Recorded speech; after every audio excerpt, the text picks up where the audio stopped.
ಆಮುಕ್ತಮಾಲಾ 4ನೆಯ ಭಾಗ.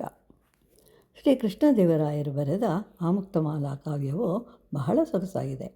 ಶ್ರೀ ಮಹಾವಿಷ್ಣುವು ಎಲ್ಲಿರುವನು ಅಂತ ಅಂದರೆ, ಯಾರು ವಿಷ್ಣುವನ್ನು ಮನದಲ್ಲಿ ಧ್ಯಾನಿಸುವರೋ ಅವರ ಬಳಿಯಲ್ಲಿಯೇ ನಾನು ಇರ್ತೇನೆ ಅಂತ ಹೇಳಿದ್ದಾರೆ.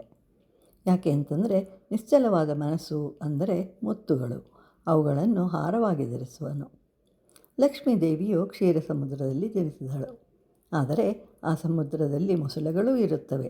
ಅಂದರೆ ಇದು ಕವಿ ಸಮಯ, ಅಂದರೆ ಮೊಸಳೆಗಳು ಸಮುದ್ರದಲ್ಲಿ ಇರುವುದಿಲ್ಲ, ಆದರೂ ನೀರು ಇರುವುದರಿಂದ ಇರುವ ಸಾಧ್ಯತೆ ಇದೆ. ಅಂದರೆ ಮೊಸಳೆಗಳು ವಿಷ್ಣುವಿಗೆ ಹೇಳ್ತಾ ಇದೆ, ಲಕ್ಷ್ಮಿ ಹಾಗೂ ಮೊಸಳೆಗಳು ಒಟ್ಟಿಗೆ ನಾವು ಒಂದೇ ಸಮುದ್ರದಲ್ಲಿ ಆಡುತ್ತಾ ಬೆಳೆದವರು, ಆದ್ದರಿಂದ ನಮಗೇನಾದರೂ ಬೇಕಾದರೆ ನೀನೇ ನಮಗೆ ಸಹಾಯವನ್ನು ಮಾಡಬೇಕು ಅಂತ ಹೇಳಿದಾಗ, ಆ ಮಕರ ಕುಂಡಲಗಳ ರೂಪ ಧರಿಸಿ ವಿಷ್ಣುವಿನ ಕಿವಿಯಲ್ಲಿ ಹೇಳಲು ಬಂದಿರುವೆವು ಎನ್ನುವುದು ಕವಿಯ ಭಾವನೆ.